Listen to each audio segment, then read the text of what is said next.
برنامه اطلاعاتی اخبار و با مهمترین خبر گزارش‌های تازه که همکاران ما آمدن مستقیما منظورتان می‌نماییم. در استودیو با شما همراه عبدالمجید و مرجانه شریفова. امروز در برنامه سفر کاری سروزیر مملکت قای رسولزاده به شهر و ناحیه‌های ولایت ختلان، افتتاح چند انشاءات و ملاقات با فعالان.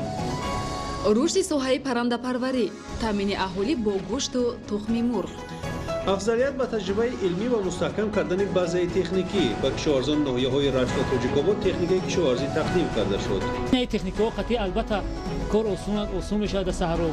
وسعت تدبیرهای سبز و خرمگردانی در شهر دوشنبه. اول فصل زمستان برای شنونیدن درختان موافق مقصد است. امروز اساسگذار صلح و وحدت ملی پیشوای ملت президенти ҷумҳурии тоҷикистон муҳтарам эмомалӣ раҳмон ба сарвазири ҷумҳурии арманистон Никол Пашинян барқияи изҳори тасаллӣ ирсол намуданд ки дар он омадааст. муҳтарам Никол Воваевич дар иртибот ба талафоти гарон ва ҳузнангези фавти падари шумо Вова Николаевич таъзияву ҳамдардии амиқи ин ҷонибро қабул фармоед. андӯҳи шуморо шарикӣ карда дар ин лаҳзаҳои вазнин барои шумо ва ҳамаи наздиконатон сабри ҷамилу матонат хоҳонам. برنامه اخبار ادامه می‌دهیم. از 17 تا 19 دکبر سال جاری سروزیر مملکت قاهره رسولزاده با سفر کاری در شهر و ناحیه‌های ولایت ختلان قرار داشت. در جریان سفر سروزیر مملکت انشاءات تعیینات گوناگون را مورد بهره برداری قرار داده با ساکنان و فعالان ملاقات نمود. سمندر اسکندرزاده و اهل‌دین کریم گزارش می‌دهند. 18 دکبر سرвазири мамлакат Қоҳир Расулзода дар ноҳияи Мир Саид Али Ҳамадонӣ аз ҷараёни таъмиру навсозии роҳи аз даромадгоҳ то маркази ноҳия, ниҳолшинонӣ, боғи фарҳангӣ фароғатӣ, бинои нави осорхонаи таърихӣ кишваршиносӣ, филармонияи мардумии ноҳия, корҳои соҳилмустаҳкамкунӣ дар соҳили Дарёи Панҷ ва бунёди боғу тогзор шинос шуд. роҳи аз даромадгоҳ то маркази ноҳия ки 15 километрро дар бар мегирад бо ҷалби соҳибкорон таъмиру навсозӣ карда шуд. ҳамчунин ба хотири ободу зебо гардонидани шафати роҳ, шинонидани ниҳолҳои ороишию сояафкан оғоз гашта, ин тадбир тавассути ҳашарҳои дастаҷамъона идома дода шуда истодааст. майдони умумии боғи марказии фарҳангии фароғатии ноҳия 6 гектарро ташкил дода, он соли 1956 бунёд гардидааст. бо мақсади ба талаботи замон мутобиқ намудани иншооти мазкур бо саҳми соҳибкорони маҳаллӣ дар дохили боғ амфитеатр, маркази ҷавонон, майдончаҳои варзишӣ, фаввораҳо ва дигар иншооти хизматрасонӣ бунёд карда шуда истодааст. ҳамчунин дар назди боғи марказии фарҳангии фароғатии ноҳия сохтмони осорхона ва филармонияи мардумӣ ба номи Одина Ҳошимов бо 280 ҷойи нишаст ҷараён дорад. корҳои соҳилмустаҳкамкунӣ бошад имрӯзҳо дар соҳили чапи Дарёи Панҷ бо ҷалби техникаву механизми соҳавӣ ҷараён дорад. иттилоъ дода шуд ки дар доираи дастуру супоришҳои асосгузори сулҳу ваҳдати миллӣ пешвои миллат президенти ҷумҳурии Тоҷикистон муҳтарам Эмомалӣ Раҳмон барои вусъат бахшидани корҳои соҳилмустаҳкамкунӣ дар минтақаҳои хавфноки минтақа маҳсулоти лозима захира карда шуда корҳо ҷараён дорад. ҳамзамон масъулон барои таъмини бехатарӣ ва тақвият бахшидани корҳои соҳилмустаҳкамкунӣ дар ҳамкорӣ бо шарикони рушд лоиҳаи муосир тарҳрезӣ кардаанд. вобаста ба фаро расидани мавсими боришот ва зиёд гардидани офатҳои табиӣ, масъулон барои тезонидани рафти корҳои соҳилмустаҳкамкунӣ вазифадор карда шуданд. дар деҳоти панҷоби ноҳия 291 гектар боғу тогзор мавҷуд мебошад. соли ҷорӣ дар деҳаи сайроби деҳоти Панҷоб 37 гектар тогзор ва 14 гектар боғ бунёд карда шуд. аҳли заҳмати деҳоти мазкур ниҳолонро бо ба инобат гирифтани иқлими ноҳия дастрас намудаанд. ниҳолон дар асоси тавсияи мутахассисони соҳа ва шаклу усулҳои муосири парвариш шинонида шудааст. талошҳои шабонарӯзӣ ва риояи агротехникаи парвариш ба нашъунамои хуби ниҳолон замина гузоштааст. имрӯзҳо хоҷагидорон бунёди тогзорро идома дода талош доранд ки бо ба даст овардани самараи дилхоҳ ин соҳаи афзалиятноки мамлакатро рушд дода дар таъмини бозори истеъмолӣ бо маҳсулоти босифату аз ҷиҳати экологӣ тоза саҳми худро гузоранд. дар идома сарвазири мамлакат дар ноҳияи Фархор бо фаъолияти гармхонаи навтаъсис, пойгоҳи обкашии Уртабуз рақами 4, рафти корҳои сохтмонӣ дар фабрикаи мурғпарварӣ, қасри фарҳанг ва бунёди муассисаҳои таҳсилоти миёнаи умумӣ рақами 2 ва 4 шинос шуда, толори варзиширо ифтитоҳ намуд. Пойгоҳи обкашии Уртабуз рақами 4 дорои 12 дастгоҳи обкашӣ буда 3914 гектар заминро бо оби полезӣ таъмин мекунад. пас аз таъмири пурраи пойгоҳи мазкур боз 500 гектар замини дигар низ бо оби полезӣ таъмин карда мешавад. бахшида ба ҷашни 30-солагии истиқлоли давлатии ҷумҳурии Тоҷикистон ва солҳои рушди деҳот, сайёҳӣ ва ҳунарҳои мардумӣ дар ноҳияи Фархор тадбирҳои ободонию бунёдкорӣ ҷараён дошта, баҳри рушди соҳаи маориф низ таваҷҷӯҳи махсус зоҳир карда мешавад. имрӯз дар ноҳия бунёди синфхона ва толорҳои варзишӣ дар назди муассисаҳои таълимӣ ва ҳамзамон сохтмони муассисаҳои наву ба талаботи замон ҷавобгӯ ҷараён дорад. масъулон нақша доранд ки то ҷашни 30-солагии истиқлоли давлатӣ мушкилоти соҳаи маорифи ноҳияро ба пуррагӣ бартараф намуда, хонандагонро дар муассисаҳои наву замонавӣ ба таҳсил фаро гиранд. ҳамзамон ба хотири ободу зебо гардонидани муҳити атрофи иншооти соҳаи маориф, шинонидани ниҳолҳои сояафкану ороишӣ ва тадбирҳои сабзу хуррамгардонӣ ҷараён дорад. сарвазири мамлакат аснои шиносоии масъулонро вазифадор кард ки ҳамаи иншооти бунёдшаванда дар ноҳияро аз рӯи лоиҳа бо рамзу унсурҳои хоси миллӣ ва бо сифати баланд сохта ба истифода диҳанд. рӯзи 19 декабри соли равон сафари кории сарвазири мамлакат Қоҳир Расулзода дар шаҳру ноҳияҳои минтақаи Бохтари вилояти Хатлон идома ёфт. дар шаҳри Бохтар оид ба рушди соҳаҳои муҳими хоҷагии халқи вилоят ва ҳолати ҷойдошта ҷаласаи корӣ доир гардид. нахуст сарвазири мамлакат масъулонро ҷиҳати тақвият бахшидани корҳои фаҳмондадиҳӣ ба хотири дарки бештари муҳтавои дастуру супоришҳои асосгузори сулҳу ваҳдати миллӣ, пешвои миллат, президенти ҷумҳурии Тоҷикистон муҳтарам Эмомалӣ Раҳмон оид ба сарфакорона истифода бурдани нерӯи барқ ва дигар масъалаҳои доғи рӯз вазифадор кард. таъкид гардид ки имрӯзҳо дар тамоми шаҳру ноҳияҳои вилоят гурӯҳҳои корӣ бо мардум суҳбату мулоқотҳо доир намуда истодаанд. то имрӯз бо 116 000 нафар мулоқоту вохӯриҳо доир карда шуда, 1,9 миллион сомонӣ маблағи нерӯи барқ ҷамъоварӣ гардидааст. дар вилоят дар 18 рӯзи охир 208,3 миллион киловатт-соат нерӯи барқ қабул гардида, дар муқоиса нисбати ҳамин давраи соли гузашта наздик ба 3,7 миллион киловатт-соат нерӯи барқ зиёд буда, қабули нерӯи барқ дар як рӯз 14 миллион киловатт-соатро ташкил медиҳад. ҳамчунин дар ҷаласа доир ба тадбирҳои ободонию бунёдкорӣ, сабзу хуррамгардонӣ, соҳаи саноат, тандурустӣ, маориф ва фарҳанг фикру мулоҳизаҳои судманд баён карда шуд. мавриди зикр аст ки дар шаҳру ноҳияҳои вилояти Хатлон бахшида ба ҷашни 30-солагии истиқлоли давлатӣ сохтмон ва навсозии 7667 иншоот ба нақша гирифта шуда буд ки то имрӯз 5640 иншооти соҳаҳои муҳими хоҷагии халқ сохта мавриди баҳрабардорӣ қарор дода шуд. аз шумораи умумии иншооти ба истифода додашуда 4860 бо саҳми соҳибкорон ва шахсони ватандӯст бунёд гардидааст. дар идома сарвазири мамлакат Қоҳир Расулзода дар ноҳияи Кушониён бо фаъолияти хоҷагидорону кишоварзон ва рафти корҳои сохтмони муассисаи таълимӣ ки барои дар як баст ба таълим фаро гирифтани 640 нафар хонанда пешбинӣ шудааст шинос шуд. дар ноҳияи Кушониён майдони умумии заминҳои корам 17026 гектарро ташкил медиҳад ки аз ин 16814 гектараш заминҳои обӣ мебошад. майдони боғ дар ноҳия 1482 гектар, тогзор 173 гектар ва гармхонаҳои мавсимию доимӣ амалкунанда 170 гектарро ташкил медиҳад. нақшаи кишти тирамоҳӣ 2573 гектар муайян шуда, то имрӯз дар майдони 2400 гектар кишти тирамоҳӣ гузаронида шудааст ки 93% нақшаи дурнаморо дар бар мегирад.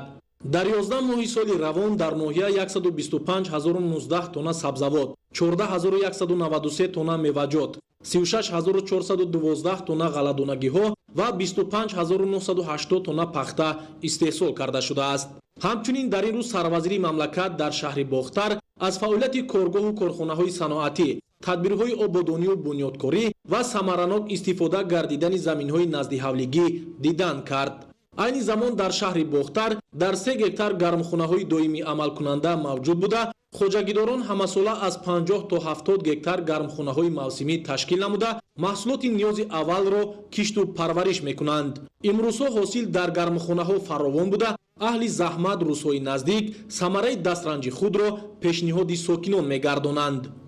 имрӯзҳо дар шаҳри Бохтар ба хотири коркарди маҳсулоти ватанӣ ва захираи маҳсулоти кишоварзӣ бунёди сардхона ва коргоҳу корхонаҳои истеҳсолӣ ҷараён дорад. соҳибкорони шаҳр бо ҷалби мутахассисони варзида ва дастрас намудани дастгоҳу таҷҳизоти муосири соҳавӣ талош доранд, ки талаботи сокинонро бо маҳсулоти истеҳсоли худӣ қонеъ намоянд. маҳсулоти истеҳсолии коргоҳу корхонаҳои шаҳри Бохтар аллакай бо маҳсулоти истеҳсолнамудаи дигар корхонаҳои саноатии мамлакат рақобатпазир гашта мизоҷони худро пайдо кардааст.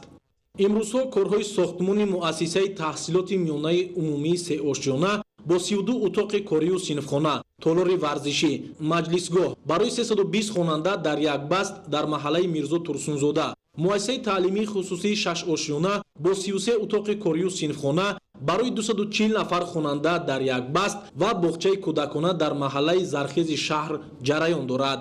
дар идома сарвазири мамлакат дар ноҳияи Хӯросон муассисаи таълимиро мавриди баҳрабардорӣ қарор дода, аз рафти кишти картошка дар боғи ангури хоҷагии фермерии Биби Узбакби шинос шуд. бинои нави муассисаи таҳсилоти миёнаи умумии рақами 7 пурра аз навсозӣ карда шуда, барои 270 хонанда дар Якбаст пешбинӣ гардидааст. иншоот бо фармоиши мақомоти иҷроияи ҳокимияти давлатии вилоят аз ҷониби пудратчӣ ҷамъияти дорои масъулияти маҳдуди Ваҳдатстройсервис таъмир карда шуд. масоҳати умумии иншоот 864 метри мураббаъро ташкил дода, аз 2 ошёна ва 28 синфхонаи ҳуҷраҳои корӣ иборат мебошад. хоҷагии фермерии Биби Узбакби дорои 859 гектар замин мебошад. дар хоҷагии айни замон 138 нафар фаъолият менамояд. дар асоси дастури супоришҳои пешвои миллат дар хоҷагӣ 150 гектар токзори нав бо 8 навъи ангури алосифат ва содиротӣ бунёд карда шуд. барои обёрӣ кардани боғу токзор аз масофаи 3,1 километр хати оби полезӣ кашида шудааст. имрӯзҳо дар миёни қаторҳои токзор кишти картошка оғоз шуда, хоҷагидорон бо истифода аз техникаҳои соҳавӣ талош доранд, ки ҳарчи зудтар нақшаи пешбинишударо иҷро намоянд. ҳамчунин дар доираи сафари корӣ ба шаҳру ноҳияҳои вилояти Хатлон, сарвазири мамлакат Қоҳир Расулзода бо сокинон, фаъолон ва хоҷагидорону кишоварзон мулоқот намуда, мазмуну муҳтавои дастуру супоришҳои асосгузори сулҳу ваҳдати миллӣ, пешвои миллат, президенти ҷумҳурии Тоҷикистон муҳтарам Эмомалӣ Раҳмонро шарҳ доданд. таъкид карда шуд, ки дар замони паҳншавии бемории сироятии COVID-19 ҳар як нафар метавонад бо роҳи риояи тавсияи мутахассисони соҳаи тандурустӣ ва истифодаи ниқоб ҳангоми гаштугузор солимии худ ва наздиконашро нигоҳ дорад. ҳамзамон рушд бахшидани соҳаи кишоварзӣ ва мақсаднок истифода намудани заминҳои назди ҳавлигию саҳроӣ зарур шуморида шуд. дар идома сарвазири мамлакат Қоҳир Расулзода бо рафти татбиқи лоиҳаи сохтмон ва навсозии шоҳроҳи Душанбе Бохтар марҳилаи дуюм шинос шуд. лоиҳаи сохтмон ва навсозии роҳи автомобилгарди Душанбе Бохтар аз 2 марҳила иборат мебошад. мувофиқи нақша марҳилаи дуюми лоиҳа 39,6 километрро дар бар мегирад. мувофиқи нақшаи пешбинишуда роҳи автомобилгарди Душанбе Бохтар аз 2 самти ҳаракат ба 4 хати ҳаракат расонида шуда, паҳнои роҳ аз 16 то 25 метрро ташкил менамояд ва пас аз татбиқи лоиҳа роҳ аз категорияи 3 ба категорияи 1Б гузаронида мешавад. иттилоъ дода шуд, ки масъулон дастуру супоришҳои роҳбарияти давлат ва ҳукумати ҷумҳурии Тоҷикистонро сармашқи кори худ карда, рафти корҳои сохтмониро бо сифати баланд аз рӯи нақшаи пешбинишуда идома дода истодаанд. бо чунин шаклу шеваи корӣ масъулони маркази татбиқи лоиҳаҳои таҷдиди роҳҳои вазорати нақлиёти ҷумҳурии Тоҷикистон дар ҳамкорӣ бо шарикони рушд талош доранд, ки иншооти мазкурро дар муҳлати муайяншуда бо сифати баланд ва ҷавобгӯ ба талаботи замони муосир сохта ба истифода дода, дар самти ноил гаштан ба яке аз ҳадафҳои стратегии ҳукумати ҷумҳурии Тоҷикистон баромадан аз бунбасти коммуникатсионӣ саҳми хешро гузоранд. барои бо нерӯи барқ таъмин намудани аҳолӣ дар баробари бунёди иқтидорҳои нави энергетикӣ сарфакорона истифода бурдани он низ муҳим аст. имрӯзот дар ҳамаи шаҳру ноҳияи мамлакат гурӯҳҳои корӣ дар байни аҳолӣ корҳои фаҳмондадиҳиро анҷом медиҳанд. гузориш аз шаҳри ҳисор. истифодаи сарфакоронаи нерӯи барқ боиси рушди соҳа гардида кафолати таъминоти доимии аҳолӣ бо барқ маҳсуб меёбад. ҳамчунин пардохти ҳаққи истифодаи барқ ва сарфакорона истифода бурдани он нишонаи фарҳанги баланд ва бовиҷдонии ҳар инсон аст. дар ҳамин замина дар шаҳри ҳисор гурӯҳи кории ҳукумати ҷумҳурии Тоҷикистон таҳти роҳбарии муовини сарвазири мамлакат Матлубахон Сатториён вохӯрӣ доир гардид. гуфта шуд ки сарфакорона истифода бурдани нерӯ наздиктарин ва осонтару арзонтар буда бунёди иқтидорҳои барқӣ вақти зиёдро талаб менамояд. дар ин замина доштани маърифати баланди энергетикӣ роҳи ягонаи пешгирии истифодаи ғайри мақсадноки нерӯи барқ мебошад. аз ин рӯ дар шароити кунунӣ ки боиси камбориш омадани фаслҳои тирамоҳу зимистони солҳои 2019-2020 гардид, истифодаи сарфакоронаи нерӯи барқ саҳм гузоштан дар рушди соҳаи энергетикии мамлакат дониста мешавад. дар мулоқот оид ба шарҳи муҳтавои ҳидоятҳои сарвари давлат оид ба истифодаи сарфакоронаи нерӯи барқ, риояи қоидаҳои зидди сохтор, худдорӣ аз истифодаи дастгоҳу таҷҳизоти барқии серхароҷот суҳбат доир гардид. бояд гуфт ки агар ҳамагон нерӯи барқро сарфакорона истифода баранд, кафолати ба пуррагӣ гирифтани барқ таъмин карда мешавад. боиси таассуф ва нигаронӣ аст ки баъзе сокинони мамлакат дар пардохти ҳаққи хизматрасонии коммуналӣ аз ҷумлаи пардохти ҳаққи истифодаи нерӯи барқ ва гармӣ ба кашолкорӣ ва талаф ёфтани он роҳ медиҳанд. ҳолон ки сари вақт пардохт намудани ҳаққи хизматрасонии коммуналӣ аз ҷумлаи нерӯи барқ ва гармӣ сарфакорона истифода бурдани онҳо ба фаъолияти самараноки сохторҳои ба онҳо марбут мусоидат намуда аз доштани маърифати баланди энергетикии шаҳрвандон дарак медиҳад. дар шаҳри хуҷанд ҷорӣ гардидани системаи билингӣ асоси кам кардани талафоти нерӯи барқ гарида ҳамзамон дар истифодаи нерӯи барқ сарфакорию масъулиятро тақозо мекунад. равзали раҳмон ва илёси бобоҷон гузориш медиҳанд. дар шаҳри хуҷанд давоми солҳои охир шумораи муштариён ба маротиб афзуда таъминоти нерӯи барқ мунтазам аст. муштариёни нерӯи барқ бо мақсади мусоидат намудан ба таъмини саросарии кишвар бо нерӯи барқ аз ҳар киловатт-соати он бояд сарфакоронаи мақсаднок истифода баранд. вале мутаассифона дар шароите ки таъминоти нерӯи барқ мунтазаму боэътимод аст, ҳолатҳои исрофкорона ғайриқонунии истифода бурдани нерӯи барқ мавҷуд аст. бино ба натиҷаҳои корҳои назоратии раёсати назорати давлатии энергетикии шаҳри хуҷанд дар 11 моҳи соли 2020 дар шаҳрҳои хуҷанду бӯстон нисбати ҳолатҳои истифодаи ғайриқонунии қувваи барқ беш аз 340 санадҳои ҳуқуқвайронкунӣ тартиб дода шудааст. кормандони раёсати назорати давлатии энергетикӣ якҷоя бо шабакаҳои барқии шаҳри хуҷанд баҳри истифодаи самараноку оқилона аз сарфаи энергияи барқ ба истифодабарандагони нерӯи барқ беш аз 1150 чорабиниҳои фаҳмондадиҳӣ гузаронда маслиҳатҳои амалӣ доданд. дар дастури амалӣ роҳҳои сарфаи қувваи барқ, дигарэнергия, таъмини гармӣ дар манзилҳои истиқоматию иншоот, таъмини рӯшноӣ, истифодаи самараноку сарфакоронаи техникию таҷҳизоти барқии рӯзгор, таҷҳизоти каммасраф бо мисолҳои возеҳу оддӣ нишон дода шудааст. чунин тадбирҳо ҳар як муштарии нерӯи барқро аз роҳу воситаи сарфакории энергияи барқу гармӣ огоҳу воқиф месозад. бино ба ҳисобҳои мутахассисон, танҳо аз ҳисоби хомӯш намудани фурӯзонакҳои зиёдатӣ дар рӯшноидиҳӣ 50% қувваи барқ сарфа мешавад. истифодаи мақсадноки нерӯи барқ аз масъалаҳои муҳим маҳсуб меёбад. ҳолатҳои дар оила ва ташкилоту муассисаҳои истифодаи қувваи барқ барои гарм кардани манзили истиқоматӣ, биную утоқҳои корхонаю муассиса ба сарфи хеле зиёди қувваи барқ сабаб мешавад. ҳолон ки қувваи барқ асосан барои рӯшноӣ, корфармудани таҷҳизоту лавозимоти маишии рӯзгор бояд истифода шавад. кормандони раёсати назорати давлатии энергетикии шаҳри хуҷанд дар шаҳрҳои хуҷанду бӯстон ва корхонаyu муассисаҳо барои гузаштан ба дигар намуди сӯзишворӣ ба хусус ангишту гази моеъ дар системаи гармидиҳӣ пухтани хӯрок дар муассисаҳои хӯроки умумӣ беш аз 1400 дастур огоҳӣ додааст. дар шаҳрҳои хуҷанду бӯстон истифодаи ангишту ҳезум гази моеъ дар гармидиҳӣ бо ташкили марказҳои мутамарказу системаи ягона ва гази моеъ дар пухтани таом дар тарабхонаю қаҳвахонаҳо ва дар нонвойхонаҳо ҷорӣ карда мешавад. ҳоло дар беш аз 100 адад чунин муассисаҳои хизматрасонӣ дар пухтани таом гази моеъ истифода мегардад. дар аксари муассисаҳои соҳаҳои маорифу тандурустӣ марказҳои гармидиҳӣ ташкил гардиданд. биноию иншооти беморхонаи клиникавии рақами 1 шаҳри хуҷанд тавассути системаи ягона гарм карда мешавад. буххонаи марказонида бо ангишт кор мекунад.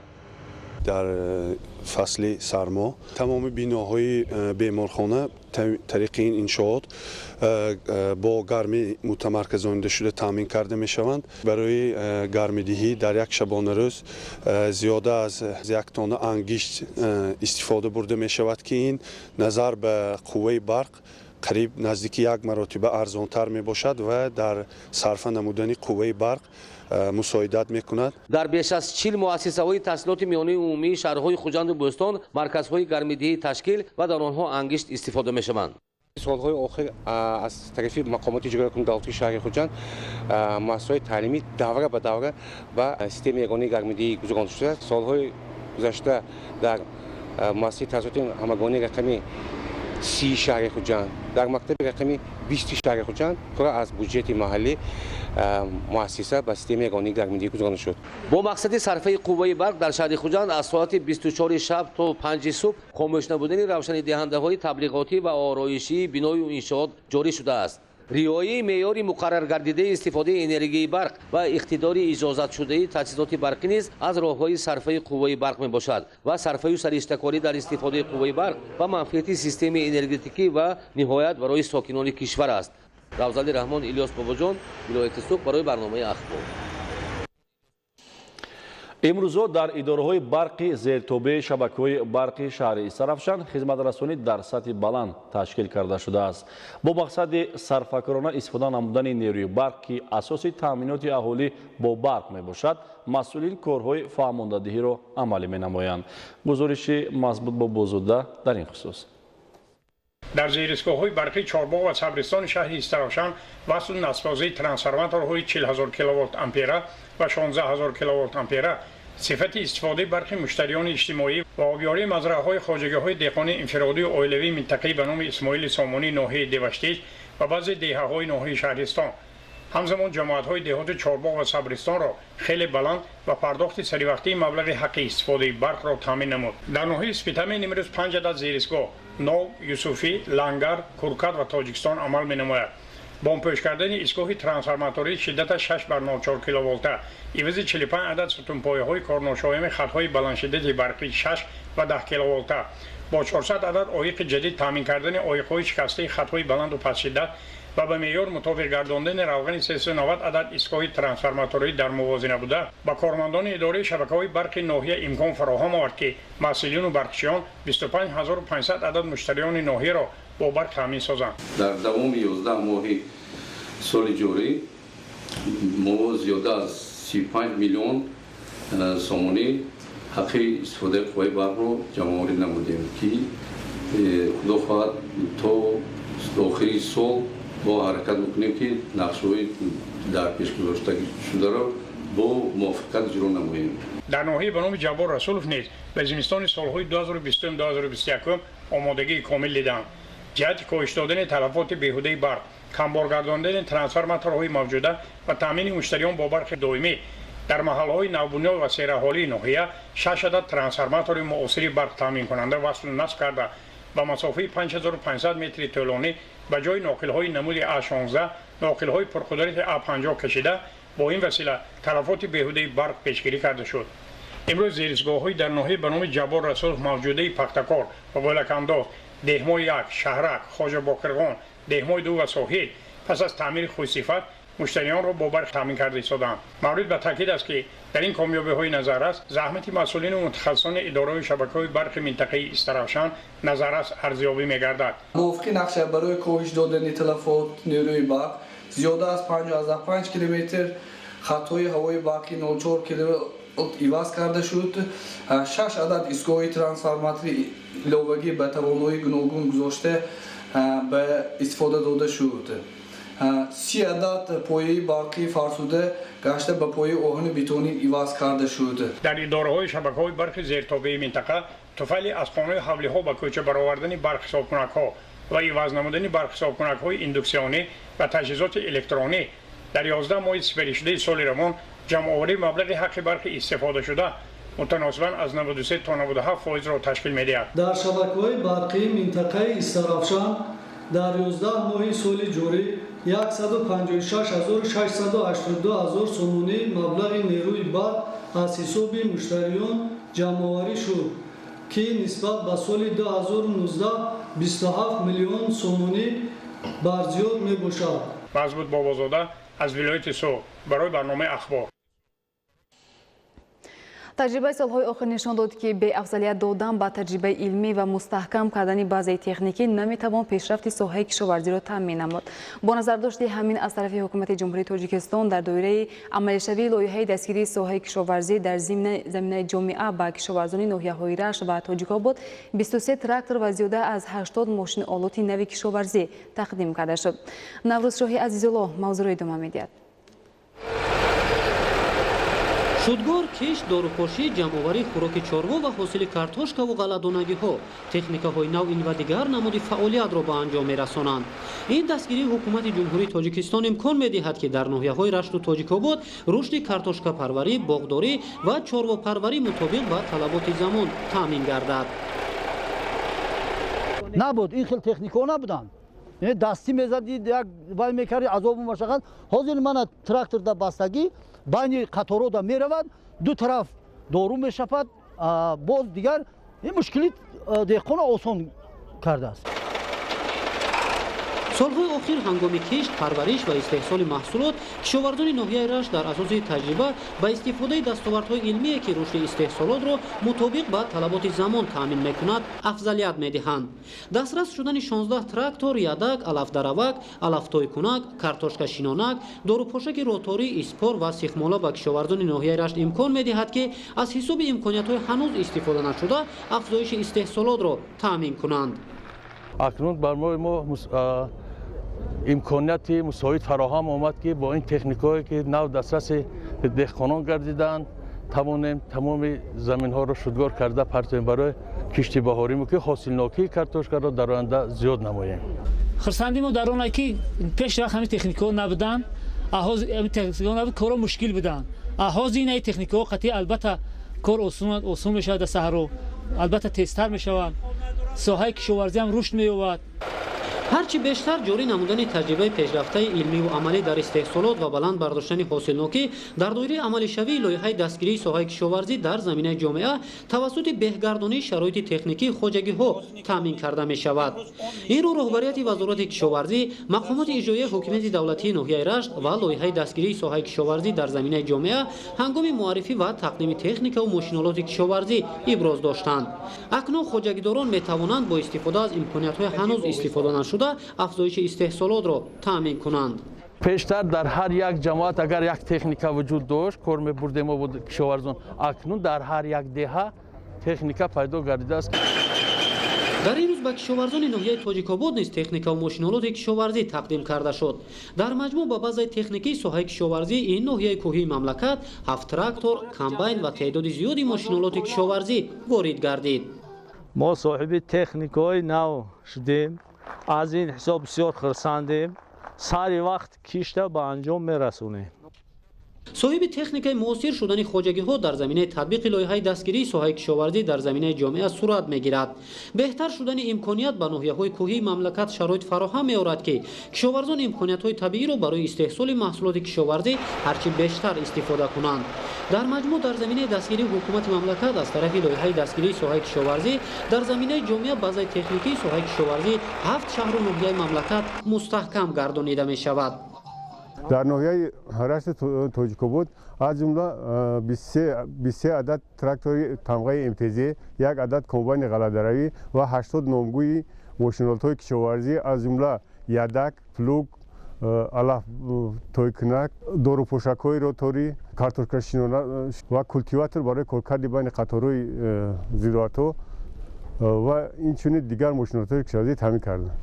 имкониятҳои табиии ноҳияи Рашт ва Тоҷикобод барои таъмин кардани афзоиши истеҳсоли маҳсулоти кишоварзӣ зиёд аст ва хоҷагидорон метавонанд дар заминаи чунин дастгириҳо майдони киштро васеъ ва парвариши зироату растаниҳоро дар асоси таҷрибаи муосири илман асоснокшуда ба роҳ монда афзоиши пайвастаи истеҳсоли маҳсулоти кишоварзии босифатро таъмин кунанд. кишти барвақтии зироат дар ноҳияи Панҷ хуб идома дорад. ҳамин шабу рӯз деҳқонони ноҳия дар баробари кишти ғалладонагӣ ҳамзамон кишти картошкаро низ вусъат мебахшанд. гузориши Абдурозиқи Азиз дар ин хусус омода шудааст. این کشت‌ها صحراهای ناحیه 5 است. زیر قبط برف، غله‌دانه و سبزوات بروقتی کش شده است که با چنین فراوانی نمی زیاد کردن اقتدار استحصالی امکان پذیر خواهد بود. حالا نیز موسم کشت بروقتی محصولات در ناحیه 5 خوب جریان دارد. کارهای فرماندهی جهت در مهلت اپتیمالی به انجام رسانیدن جریان کشت، جمع‌آوری غوزه‌پایه، شدگوری صفتناک، دادن آب ذخیروی، وسیع کردن مساحت کشت کارتوشکا، شناندن نهال‌های آرایشی و سایه‌افکن و وسعت کارهای آبادانی مسئولیت شناسی ظاهر می‌کند. مقصد دارن کشاورزان نوحیه که در همه بخش‌های خوجکداگیری نوحیه امسال در میدان 1000 گکتار کشت کارتوشکا گذارونند و ما حرکت می‌کنیم که در تامین امنیت عضوکاری کشور سهم ارزنده خود را گذاریم. طور معلوم شد سالی روان کشاورزان ناحیه 5 با درست بهره برداری کردن از زمین حاصلناکی همه گونه محصولات را بلند برداشته اکنون باز برای سال آینده زمین نمیگذارند. زمین‌های کارم آبی 12240 گکتار را تشکیل می‌دهند. در سال 2020 استفاده بری ثمراناک زمین‌ها از طرف زمین استفاده برندگان ناحیه خوب به راه مانده شده.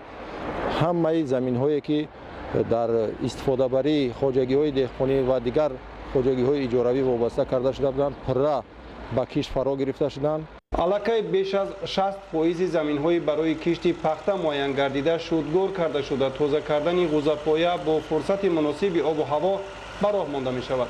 جهت انجام صفتناک معرکه شدگار امکانات فراهم بوده. خود دهقانان مفید بودن شدگار قیده‌ها را در همین شب و روز خوب احساس می‌کنند. سری وقت همین شدگار کار بکنیم در همین زمستان، در همین وقت خنکی همین بسیاری حشرات ها از همین چپک کردن زمین، شدگار کردن زمین نست می شوند.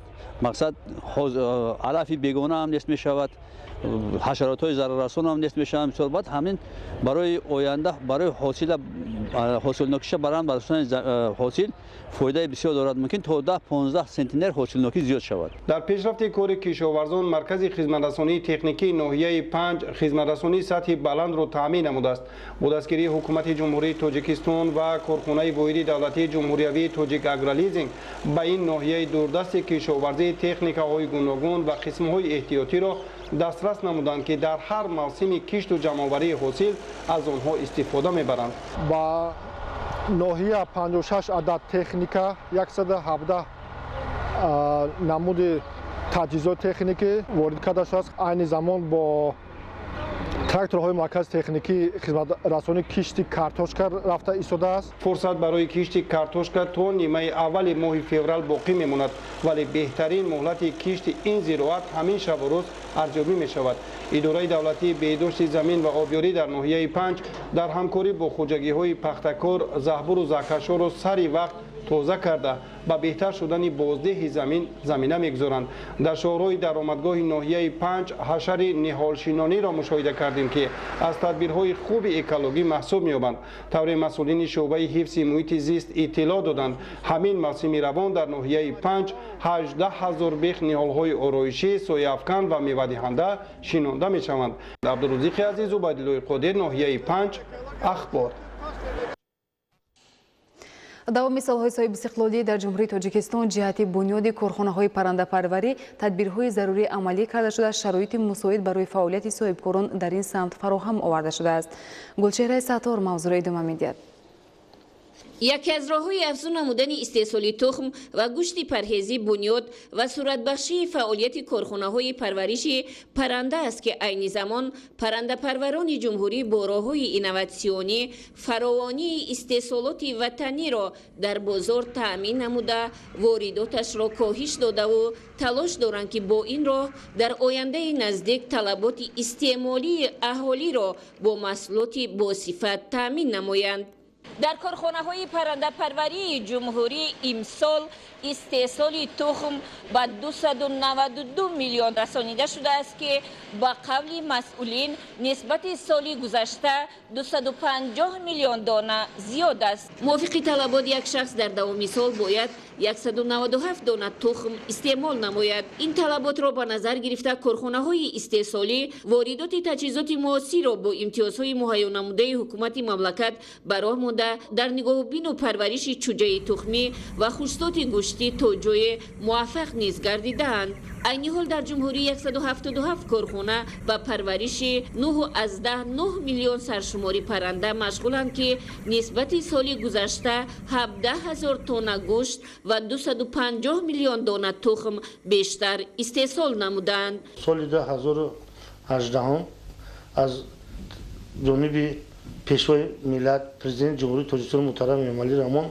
ساحه پرنده پروری با تمام امکاناتش دستگیری یافت. امتیازی که با پرنده پرورش داده شده از تمام اندازه و باج گمرکی آزاد باشند. در جمعیت دارای مسئولیت محدود ترس برای افزون نمودن استحصال تخم 4 سیخ نو را با تجهیزات معاصر جهازانیده برای گرفتن تخم اعلی صفت چوجه های تخمی را بعد از 3 ماه نگاهبین به این سیخ ها انتقال می دهند. در این کارخانه کارکرد غذای پرنده نیز خوب به راه مانده شده. برای پیشگیری سرایت‌یابی مرغ‌های تخمده و چوجه های ذاتی چاره های ضروری اندیشیده می شود. سرشماری پرنده در این کارخانه 240,346 سر و استحصال تخم تا این دوره به زیاده از 45 میلیون دانه رسانیده شده است. نسبت سال 2017 کارخانه‌های پرنده پروری 130 تا زیاد شد که اینا هم با استحصال تخم و استحصال گوشت پرنده مشغول می باشند. سبب بالا رفتن نرخ محصولات پرنده را مسئولین در بلند گردیدن ارزش اصلی محصولات و به انصافی سوداگران می دانند. با وجود مشکلاتی به میان آمده که به اقتصادیات جهان به تاثیر نماند، استحصال محصولات در جمهوری از روی معلوماتی به دست آمده کاهش نیافته است. امسال استحصال گوشت پرنده به 27,000 تن و در 11 ماه سال روان استحصال تخم به 992 از 4 میلیون دانه رسیده است. باوری داریم که ما در سال 2021 استحصال محصولات پرنده رو باز زیاد بکنیم که زیاده از 1 میلیارد تخم استحصال میکنیم و استحصال گوشت پرنده رو به 50,000 تن میرسونیم. از سال 2018 سر کرده تمام صاحبکارانی که به این ساحه سردرآمد مشغولند از اندازهای گمرکی جاری آزاد کرده شدند. این دستگیری دولت و حکومت بر رشد این ساحه به تاثیر نمانده هوسمندی صاحبکاران را به بنیاد کارخانه‌های نو و استحصال محصولات با صفت خودی که در بازار رقابت پذیر است زیاد نمود. این است که در بازارهای استعمالی عین حال تنها محصولات وطنی پیشنهادی استعمال کننده می گردد. با نظرداشتی طلبات با محصولات تر و تازه کشاورزی در همه فصلهای سال و استفاده با ثمر زمین در ناحیه یاون مساحت گرمخانه‌ها برای پرورش سبزیجات بروقتی وسیع کرده می شود. همزمان در همه شکل‌های خودجگیداری بنیاد گرمخانه‌ها به راه مانده شده استحصال سبزیجات بروقتی زیاد می گردد. متوجه باشید با گزارش آماده نموده همکارانمان در این خصوص. تشکیل نزدیک به 1 هکتار گرمخانه در جمعیت دارای مسئولیتش محدود زنبور اصل پروری دهات آبشاران که در آن پرورش 3 نمود خلفینه و 5 نوع کرم به راه مانده شده است، هم‌مسئول خواجگیداران حاصل دلخواه می‌گیرند. خواجگیدار این قطعه زمینی از گردش کشاورزی دورمانده را ثمرناک استفاده کرده در برابر پرورش سبزیجات بروقتی در شرایط گرمخانه، اینچنین دیگر نوع‌های زراعت کشاورزی را کشت نموده است.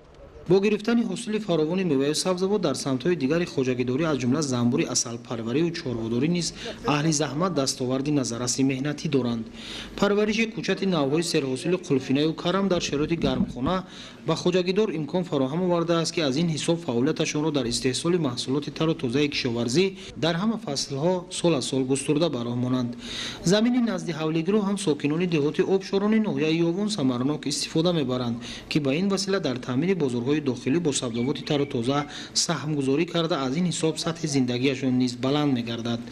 عبدالحمید قادرов ساکن دهات آبشاران با تشکیل گرمخانه و پرورش نوع‌های گوناگون کبودی‌ها در زمین نزد حولگی تا 3 مراتب حاصل می‌گیرد. تجربه غنی در فعالیت خواجگیداری با ساکنان دهات مذکور امکانات بیشتر استحصال محصولات کشاورزی را در 4 فصل سال به وجود آورده است که آنها در این سمت با به راه ماندن راه و اصول‌های نو پرورش سبزیجات در شرایط گرمخانه حاصل زیاد мегиранд. таи 6 соли охири бунёди гармхона бо мақсади парвариши помидору бодиринг ва дигар навъҳои сабзавоти барвақтӣ дар деҳоти гулсараи суфоваи ноҳияи ёвон истеҳсоли маҳсулоти кишоварзӣ беш аз ҳар вақти дигар зиёд гардид. соли гузашта кишоварзони ноҳия аз 15-12 гектар гармхонаи доимӣ аз ин 1-12 гектараш дар хоҷагои аҳолӣ ва 14 гектараш дар хоҷагои ҷамъиятию деҳқонӣ рост меояд. аз ҳамин гармхонаҳо 492 тонна маҳсулот истеҳсол намуда ки аз ин 440 гектараш помидор ва 52 гектараш дигар намуди маҳсулотҳо буда. ҳамин ин маҳсулотҳои таро тозаро дар бозори истеъмолӣ ҳам ноҳия ҳам берун аз ноҳия пешкаши харидорон намудем. баробари бештар шудани имконоти истеҳсоли сабзавоти барвақти даҳу нафар сокинони маҳаллӣ бо шуғли доимӣ фаро гирифта шуданд. фаъолияти назарраси аҳли заҳмати хоҷагиҳои деҳқониву ёрирасон дар истифодаи босамари замин ва дар як вақт гирифтани 2 ё 3 ҳосил дар ноҳияи ёвон имкон фароҳам овардааст ки бозорҳои дохилӣ бо маҳсулоти кишоварзӣ таъмин карда шаванд. шаҳри душанбе ба яке аз шаҳрҳои сарсабзу хуррам ва шукуфон табдил ёфтааст. мувофиқи маълумоти мутахассисони соҳа дар аввали фасли зимистон шинонидани дарахтон мувофиқи мақсад буда риояи қоидаҳои дурусти агротехникӣ ҳангоми ниҳолшинонӣ ҳатмӣ мебошад.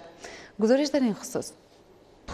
дар шаҳри душанбе дар баробари раванди созандагиҳо ҳамзамон ҷиҳати шинонидани ниҳоли дарахтони ҳамешасабзу ороишӣ корҳои назаррас анҷом дода мешавад. ба таъкиди мутахассисони соҳа шинонидани ниҳоли дарахтони ороишию мевадиҳанда дар оғози фасли зимистон муфид буда ба сабзиши беҳтари навниҳолон мусоидат менамояд. ташкилу гузарондани ҳашарҳои дастаҷамона ва саҳм гузоштан дар корҳои сабзу хуррамгардонии пойтахти мамлакат қарзи ҳар як шахси ватандӯсту хештаншинос мебошад. кормандони агентии стандартизатсия, метрология, сертификатсия ва нозироти савдои назди ҳукумати ҷумҳурии Тоҷикистон бо ҷонибдорӣ аз иқдоми роҳбарияти мақомоти иҷроияи ҳокимияти давлатии шаҳри Душанбе ҷиҳати ба шаҳри сабз табдил додани пойтахти мамлакат ба ҳашари дастаҷамона баромада ниҳоли дарахтони ҳамешасабз ва ороишӣ шинониданд. агентии Тоҷикстандард иқдом гирифтааст ки давра ба давра дар гузарондани шанбегиҳои навбатӣ чунин иқдомро идома диҳад ва дар назди шаҳраку маҳаллаҳои шаҳри Душанбе иқдоми наҳолшинониро ба роҳ монад. ниҳоли дарахтон дар назди биноҳои истиқоматии кӯчаи Неъмат Қарабоеви ноҳияи Фирдавсии шаҳри Душанбе шинонида шуда ба ин мавзеъ боз як зебогии навро зам намуд. кормандони агентии Тоҷикстандард бо масъулияти баланд дар ин маърака фаъолона иштирок намуда дар ободу зебо гардидани як гӯшаи пойтахти мамлакат саҳми назарраси худро гузоштанд. бо татбиқи пешниҳоди навбатии раиси шаҳри Душанбе муҳтарам Рустами Эмомалӣ бобати шинонидану парвариши ҳарчи бештари дарахту бутаҳои ороишӣ ки мантиқан идомаи сиёсати созандаи пешвои муаззами миллат дар роҳи ҳалли мушкилоти экологӣ ва беҳдошти муҳити зист арзёбӣ мешавад, шаҳри Душанбе ояндаи наздик ба гулистон табдил меёбад. воқеан иқдоми шаҳри сабзи роҳбарияти шаҳри Душанбе ба ташаббуси умумимиллӣ табдил ёфта ҳар шаҳрванди ватандори тоҷик дар он ширкати фаъолона дорад. абдулҳамиди Назир, Баҳодури Қурбонзода, шаҳри Душанбе, Ахбор. ватан ҳар гӯшаатро сарсабз хоҳем кард. таҳти чунин унвон имрӯз дар шаҳраки 102-юми ноҳияи Синои шаҳри Душанбе маъракаи ниҳолшинонӣ ташкил карда шуд. ин тадбир бо ташаббуси Кумитаи иҷроияи марказии Ҳизби Халқии Демократии Тоҷикистон дар ҳамбастагӣ бо Кумитаи иҷроияи Ҳизби Халқии Демократии Тоҷикистон дар шаҳри Душанбе ва ноҳияҳои он дар доираи муроҷиати раиси шаҳри Душанбе муҳтарам Рустами Эмомалӣ ҷиҳати ба шаҳри сабз табдил додани шаҳри Душанбе ташкил карда шуд. бояд таъкид кард ки дар аксияи мазкур ҷонибдорону фаъолони ҳизб, вакилони маҷлиси вакилони халқи шаҳри Душанбе ва ноҳияҳои он ҷалб гардиданд ки дар маҳаллаи 102-юм бештар аз 300 бех ниҳоли сояафкан шинонида шуд. то ин вақт ин мавзеи маҳаллаи 102-юми ноҳияи Сино макони нообод буд ва дар он дарахтони сояафкан мавҷуд набуд. ин иқдоми нек ки аз ниёгон ба мардуми тоҷик мерос мондааст анҷом дода шуда дар оянда имконият фароҳам меорад ки ин мавзеъ сабзу хуррам гардонда шуда ба макони беҳтари сайру гашти сокинон табдил дода шавад. дар ин акса роҳбарияти Кумитаи иҷроияи марказии Ҳизби Халқии Демократии Тоҷикистон, аъзои шӯрои ҳизб ва фаъолони ҳизб аз кумитаҳо ташкилотҳои ибтидоии ҳизбӣ ва ҳамзамон вакилони маҷлис вакилони халқи шаҳри Душанбе ва ноҳияи он ҷалб гардиданд.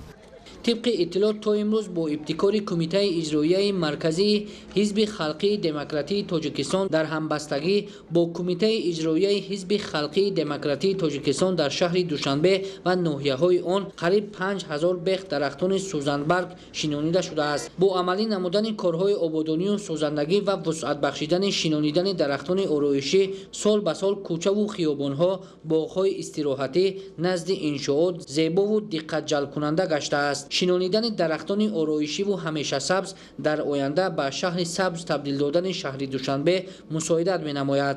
در همین زمینه امروز با جلب زیاد آموزگاران و خوانندگان مؤسسه دولتی لیسه برای خوانندگان بالایوقت شهر دوشنبه با توصیه متخصصان طریق حشرهای دسته‌جمعانه زیاده از 100 بیخ نهال همیشه سبز و سایه افکن شینانیده شده. آنها به این وسیله در تازه و آزاده نگاه داشتن محیط زیست سهم خود را گذاشتند. امروز آموزگاران مؤسسه دولتی لیسه برای خوانندگان بالایوقت در شهر دوشنبه اقدام گرفتند که درخت آرایشی و سایه افکن شینانند و برای سرسبزی و شکوفایی شهر از زمان سهمی خویش را گذاشته باشند. هدف اساسی راه اندازی کردن چنین کارهای سبزگردانی و نهالشینانی در جمهوری تازه نگاه داشتن محیط زیست و فضای اکولوژی میباشد.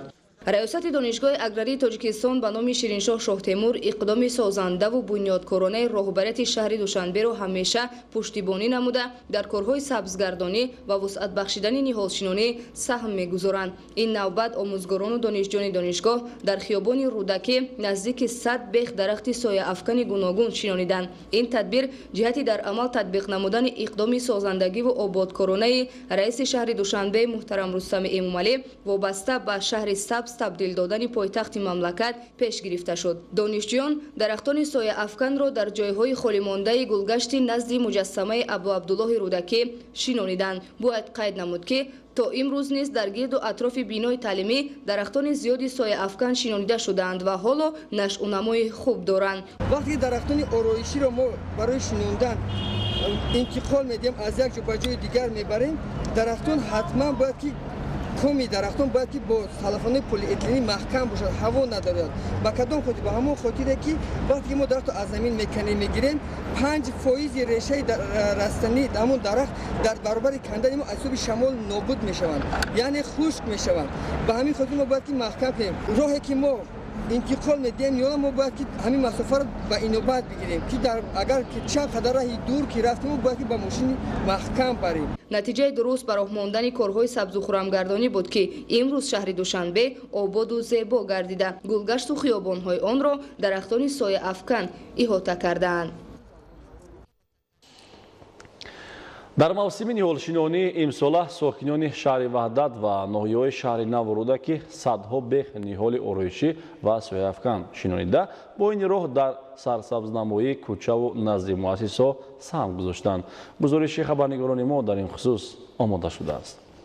ساکنان 11 جماعت و شهرکی نوما رازق شهر وحدت با مقصدی باز هم آباد و زیبا و سرسبز و خرم نمودن دیار همروزه با دایر و برگزار نمودن حشره عموی در موضعهای کوهدامنی برای پرورش درختان گوناگون موافق نهالهای همیشه سبز میشینانند. این تدبیرهای سبز و خرمگردانی با ابتکار مقامات اجرایی حکومت دولتی شهر وحدت در دایره کارهای آبادانی و سازندگی با افتخار سزاوار استقبال گرفتن جشن 30 سالگی استقلالیت دولتی راه اندازی گردیده است. در این روز با سهم کارمندان شعبه معماری و شهرسازی شهر وحدت در این تدبیر آبادانی و سازندگی در محله 20 سالگی استقلالیت نهالهای همیشه سبز ارچه و سوزنبرگ شینانده شد. طوری که کارمندان شعبه معماری و شهرسازی شهر وحدت ابراز داشتند، آینده نزدیک نهالهای شینانده آنها شفت میدان پرچم دولتی و ورزشگاه مرکزی شهر وحدت را سرسبز و خرم گردانده به مکان زیبای دیدنی مبدل می‌گردد. ما اهل جماعتچگی شهر وحدت این روزها در روزهای استراحتی بهر آبادانی و گلگشتکافی شهر وحدت همان حشرهای آبادانی گذرانده ایستادیم.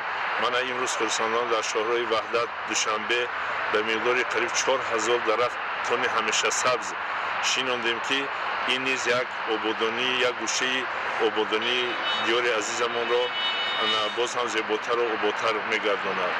در شهر وحدت در معرکه نهالشینانی و سبزگردانی زیاده از 65,000 بیخ نهال‌های گوناگون شینانده می شود. مقصد از چورابینی امروزه در آن است که باید که هر یک شهروند جمهوری تاجیکستان وظیفه‌دار گردد که هر یک گوشه وطن عزیزمان را سرسبز و خرم گرداند. تدبیرهای سبز و خرمگردانی و کارهای سازندگی در دهات و مرکز شهر با وسعت ادامه داشته، پیر و برنای شهر وحدت در آبادی وطن پیوسته سهمگذاری می نمایند. محمد علی عبدالکریم، شکرالله نورالله از شهر وحدت برای برنامه اطلاعاتی اخبار. امروز نهال درختان آرایشی و سایه افکن در حدود جماعت دهاتی شهر نو اساساً در شفت راه اتومبیلگرد دوشنبه ترسونزاده سرحد جمهوری ازبکستان شنانیده شد. در این روز همچنین ساکنان دهات شهر نو ناحیه شهر نو با کارهای تازه‌گردانی کوچه و محله ها مشغول شده شفت راه و جویبارها را از هر گونه پرتاب و علف و گلهای خشک گردیده تازه نمودند. هر یک ساکن با درک مسئولیت شهروندی و حس زیبایی پرستی نزد خانه و محل اقامت خیش را تازه و زیبا گردانید. اینچنین دیوارهای فرسوده رو با دیوارهای نو عوض کردن هم در نقشه گرفته شده است و قسما عملی گشته ایستاده است. مسئولین در گلگشت‌های شفت راه اتومبیلگرد دوشنبه ترسونزاده سرحد جمهوری ازبکستان شاخچه‌های درختان آرایشی را که به ترتیب قطع کشیده بودند به ترتیب درآوردند. همچنین در این موضع زمین نرم کرده شده برای سبزکاری نمودن در دوره بهار آماده کرده شد. ما تصمیم گرفتیم که این اقدام خود را روزهای شنبه ادامه دهیم. درختان که از جانب شعبه حفظ محیط زیست با درخواست مسئولین جماعت دهات شهر نو دسترس گردیده‌اند با اقلیم منطقه مطابق بوده در صورت نگاهبینی درست سبزش آنها کفالت داده می شود. در حدود نوحه شهر نو در سال روان تا به امروز زیاده از 800 بیخ نیال‌های سایه افکن آرایشی شنونده شد. به طور دستجمعانه به راه ماندن این عمل نیک در روزهای مساعد آب و هوا و رعایت کردن قاعده‌های مخصوص نهالشینانی در خوب نشأونما یافتن نهال مساعدت کرده حسن موضع انتخاب گردیده را زیبا و دلربا خواهد نمود. رعایت درست اگروتکنیکی و حس بلند مسئولیت در شناندن نهال مخصوصاً در موسم موافق باعث می‌گردد که در آینده سبزش آنها تامین کرده شود. این را به نوبت گرفته در جماعت شهرک سامانیان نوحه رودکی در مؤسسه تحصیلات میانه عمومی رقم 3 با جلب آموزگاران مؤسسه در شفت راه اتومبیلگرد و سن مؤسسه تعلیمی نهال آرایشی و سایه افکن شنیدند. آموزگاران تصمیم گرفتیم که در مؤسسه خود نیز سهم خود را گذاریم و امروز که چخلک شما دیده ایستاده در مؤسسه تعلیمی درخت سایه افکن یعنی ارچه شنونده شده است. ما کوشش به خرج میکنیم که ما آموزگاران هر هفته روزهای شنبه این گونه درخت‌ها را زیاد نماییم. روند شنونده نهال‌ها با توصیه متخصصان صورت گرفته حشرچیان تلاش نمودند تا سبزش نهال‌ها در آینده تامین کرده شود. ادامه معرکه نهالشینانی در ناحیه رودکی اینک هفته دوم است که با تشبث مقامات اجرایی حکومت دولتی ناحیه رودکی و اشتراک فعال ساکنان در جماعت دهات راحتی حشر عمومی نهالشینانی دایر می‌گردد. ساکنان نهال‌ها را طبق توصیه متخصصان ساحه می‌شناسند. به گفته متخصصان نهالی که در اول فصل زمستان شنونده می‌شود تا فصل بهار به خاک مطابق شده امکان سبزش و نشأونما یافتن آن بیشتر است. ساکنان در تل و تپه‌های دهه موینکج و دو شفت راه ماشینگردی دوشنبه وحدت نزدیک 1000 بیخ نهال درختان سایه افکن و آرایشی شناندند. این اقدام ساکنان که به خاطر بهداشت محیط زیست راه اندازی گردیده است ادامه تدبیرهای آبادانی و سازندگی بخشیده به 30مین سالگرد استقلال دولتی جمهوری تاجیکستان میباشد. مسئولان جماعت دهات راحتی میگویند تدبیرهای آبادانی و سبزکاری از جمله بنیاد باغ و گلگشت‌ها بخشیده به 30 سالگی استقلال دولتی جمهوری تاجیکستان وسعت مییابند. شناندن درختان سایه افکن و آرایشی به سرسبزی محیط اطراف زمینه گذاشته در آینده امکانیت فراهم می‌آورد که فضای اکولوژی تازه نگاه داشته شود. در روزهای سرد فصل زمستان با مقصد پیشگیری از تلفات حیوانات و پرندگان و تامین آنها با غذا کارمندان مؤسسه‌های دولتی خوجگی جنگل و حفظ محیط زیست در منطقه‌های سیربرف تدبیرهای بیوتکنیکی انجام می‌دهند. گزارش همکاران ما از ناحیه ناصری خسرو. омӯзиши ҳудуд ва пешбурди кор барои бо хӯрока таъмин намудани паррандагону ҳайвонҳои ваҳшӣ тибқи нақша роҳандозӣ гарда нахуст дар доманакӯҳо амалӣ карда шуд. дар ин замина мутахассисони муассисаи давлатии хоҷагии ҷангал дар ноҳияи Носири Хусрав бо дарки масъулият дар ҳифз ва нигоҳдошти муҳити зист аз ҳисоби захираҳои мавод барои зимистон наздики 2 тонна дону дигар навъҳои хӯрокро дастрас намуданд.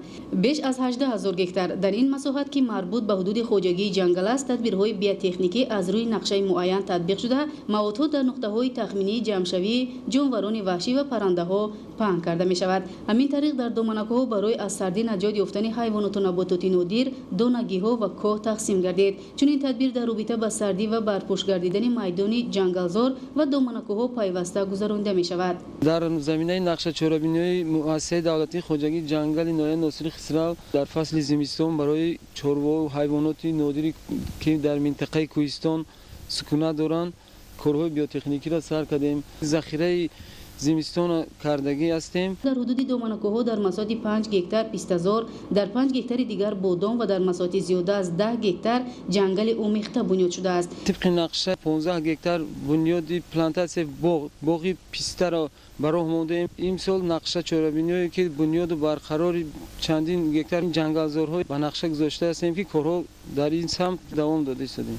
чунин тадбир бо такя ба имконоти хоҷагии ҷангал аз ҳисоби наздики 1 гектар қитъаи парвариши ниҳолҳои таҷрибавӣ амалӣ гарда дар асоси он ҳамзамон 15 гектар боғи пистаи обӣ доман густурдааст. идомаи барномаи иттилооти ахбор имрӯзо бо мақсади пешгирӣ аз сирояти бемории коронавирус иҷрои ҳама қоидаву талаботи беҳдоштӣ ҳатмӣ аст. бо назардошти он ки риояи ин талабот аз тарафи сокинон боиси пешгирӣ аз сироятёбӣ ба бемориҳои сироятӣ аст, дар шаҳру ноҳияҳои вилояти Суғд гурӯҳҳои корӣ байни аҳолӣ корҳои фаҳмондадиҳиро ба роҳ монданд. гузориши Маҳмуд Аҳмадзода ва Дилшод Юсуфӣ.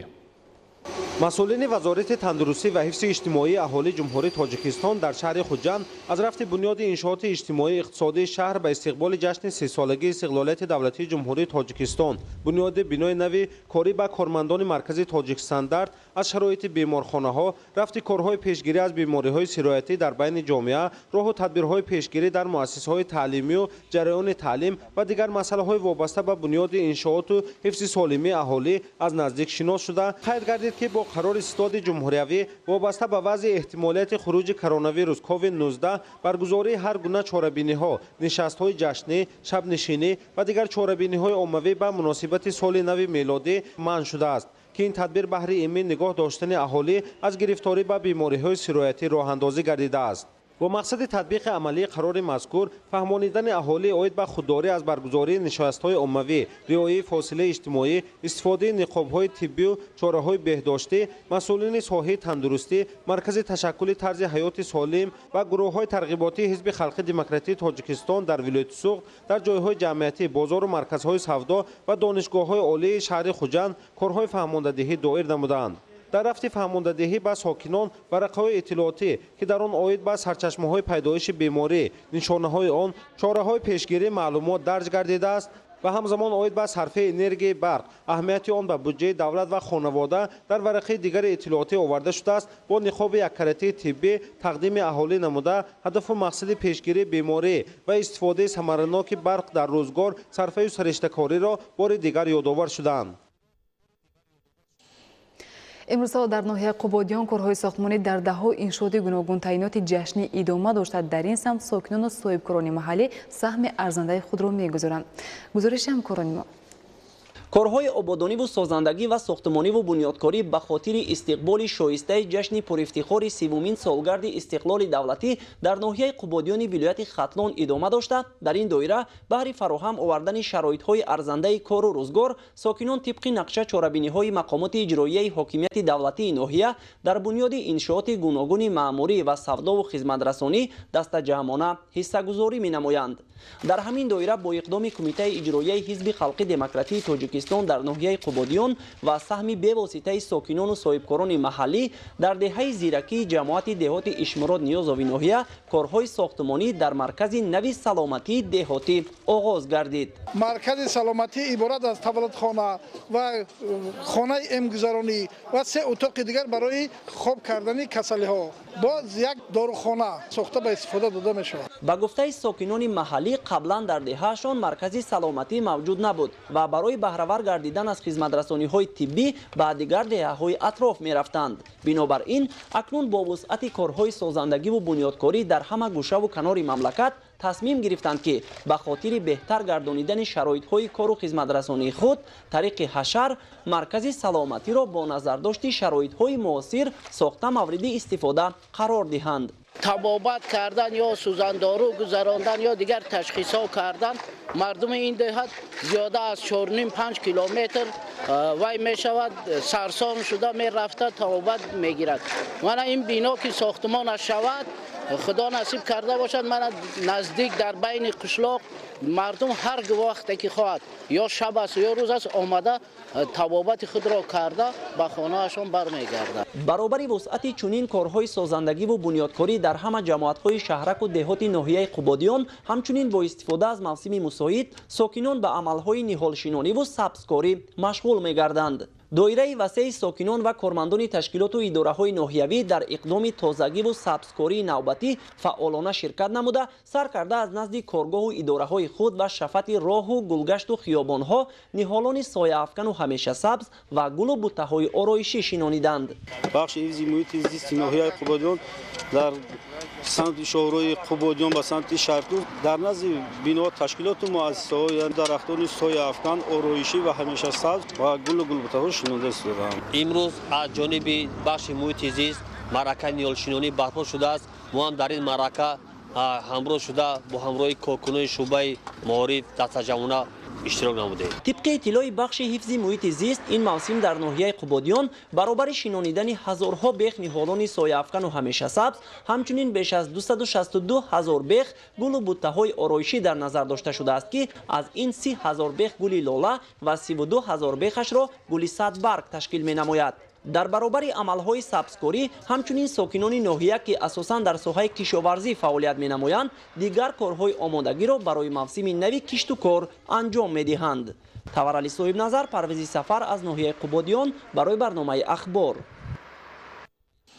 барномаи иттилоотии ахборро идома медиҳем. бештар аз 100 нафар наврасону ҷавонони тоҷик бо дастгирии масъулони ҷамъияти тоҷикони вилояти Ивановаи Федератсияи Россия ба машқу тамрин ҷалб шуданд. барои варзишгарон шароиту имконоти мусоид фароҳам буда, онҳо барои иштирок дар мусобиқаҳои байналмилалӣ омодагӣ мегиранд. гузориши Маҳмадалӣ Сафар ва Хуршеди Сайдаҳмад. барои ҷалби наврасону ҷавонон ба варзиш ва ба ин васила тарғиби ташаккули тарзи ҳаёти солим бо мусоидати масъулони ҷамъияти тоҷикони вилояти Иванова дар яке аз толорҳои навбунёди варзишӣ даҳҳо нафар ба тамрин машғуланд. наврасону ҷавонон дар ин толори варзишӣ аз рӯи намудҳои гуногун тамрин намуда онҳоро мураббиҳои варзида барои ширкат дар мусобиқаҳои сатҳи минтақавию байналмилалӣ омода менамоянд. ҳадафи масъулони ҷамъият аз ҷалби наврасону ҷавонон ба варзиш дар баробари обутоби бадан пешгирии онҳо аз шомилшавӣ ба ҳар гуна ҳизбу ҳаракатҳои экстремистӣ ва террористӣ аст. ҷавонону наврасони тоҷик бо як завқи баланд ва маҳорати нотакрор ба варзиш шуғл доранд ки зимни ширкат дар мусобиқаҳо борҳо ҷойҳои ифтихориро ишғол намуда ному шарафи давлату миллати хешро дар арсаи ҷаҳон баланд бардоштаанд. дар вилояти Иванова бо саҳми ҷамъияти тоҷикон толори варзишӣ ифтитоҳ гардид ки дар он ҳамзамон зиёда 100 нафар ба машқу тамринҳо фаро гирифта мешавад. ҷалби ҳарчи бештари ҷавонону наврасони тоҷик дар ин толор ба варзиш имкон фароҳам овард ки зимни иштирок дар чорабиниҳои варзишӣ ҷойҳои намоёнро ишғол намуда ва шаъну шарафи номи Тоҷикистонро баланд бардоранд. фаъолияти ҷамъияти тоҷикон дар вилояти Иванова оянда низ густурдатар хоҳад шуд, зеро имконоти зиёд дар ин самт фароҳам аст ва шароити машқу тамрин барои наврасону ҷавонон дар сатҳи зарурӣ муҳайё карда шудааст. Маҳмадалӣ Сафар, Хуршед Сайдаҳмад аз вилояти Ивановаи Федератсияи Россия барои барномаи ахбор. бинандагони гиромӣ, нашри муфассали барномаи иттилоотии ахбор хотима меёбад. хонободу сарбаланд бимонед.